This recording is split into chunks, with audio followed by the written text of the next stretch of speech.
Published time, the 2nd of August 2018, 14:42. Edited time, the 3rd of August 2018, 11:25. With U.S. mainstream media desperately trying to present Paul Manafort's trial through the prism of Russia collusion, one would expect evidence.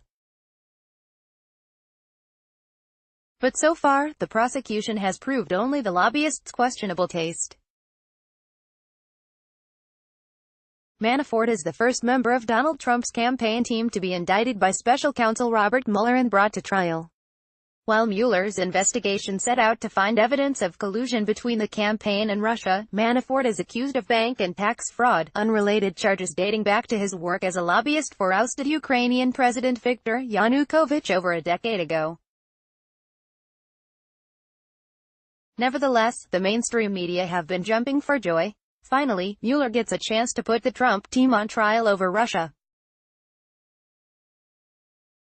Long before the trial began, The Washington Post wondered, did Russia teach Paul Manafort all its dirty tricks? Read more. Back when Manafort was indicted late last year, CNN ran the headline, "This is the week Russia got very real for Donald Trump." The New York Times declared, with Manafort, it really is about Russia, not Ukraine. Bad day for Manafort, as Judge points out his deep Russia ties, ran a headline from MSNBC earlier this summer. Behind the headlines, however, lies a disturbing lack of collusion, and a lack of ties to Trump. The president's name was not mentioned once during opening arguments on Tuesday, and all of the charges against Manafort predate his brief period on the Trump campaign team. In the absence of any evidence of collusion, Mueller has sought to portray Manafort as a man who enriched himself while dodging his taxes, and one piece of evidence presented to the Virginia court on Wednesday was supposed to do just that, a $15,000 jacket made from an ostrich. Prosecutors called on a men's clothier to show the jacket and testify that Manafort bought it via international wire transfer. Already, Twitter has decided that the former campaign chair is guilty of having terrible taste. Committed anti-Trumpers on Twitter have clung to the jacket as proof that Manafort is guilty of something. A $15,000 ostrich jacket is just the coat you wear when you use your $18,000 karaoke machine when you're jamming at home. At least, that's what Paul Manafort could do, if he were to be set free. What else goes with those two items, mucksters?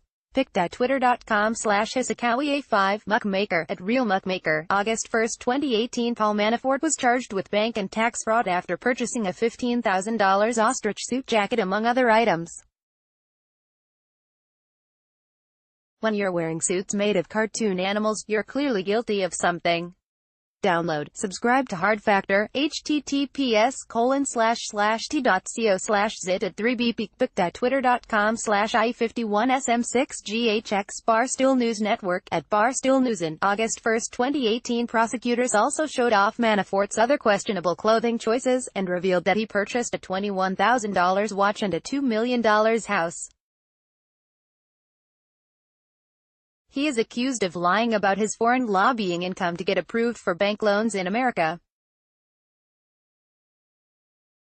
I love how all the Justice Department photos of Paul Manafort's clothes look like they're from a listing for an apartment sublet on Craigslist. pic.twitter.com/solomsk4 Catherine Miller @Catherine Miller. August 2, 2018. To some observers, however, Manafort's fashion crimes are trivial.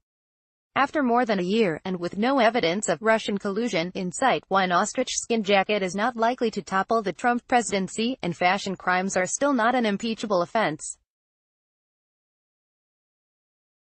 Breaking it's not illegal to be rich, or to spend your money on stupid things. Manafort is on trial to see if he committed bank fraud and tax fraud. If you find yourself saying that his purchases of ostrich jackets and expensive watches make him guilty, you are the fake news libertarian-in-chief @Tatagopians. August 2, 2018. All this document shows is that Mr. Manafort had a lavish lifestyle. He had a nice home with a pool and a gazebo. It's not relevant, Judge T.S. Ellis said on Wednesday. As Mueller's probe drags on, Manafort seemed to be the first Trump campaign member who can afford a lengthy trial. Former campaign advisors George Papadopoulos and Michael Flynn were indicted and pleaded guilty to making false statements to the FBI, and Manafort's business partner Rick Gates, indicted on similar charges to Manafort, struck a plea deal with Mueller. None of their charges relate to Russian collusion. Think your friends would be interested? Share this story.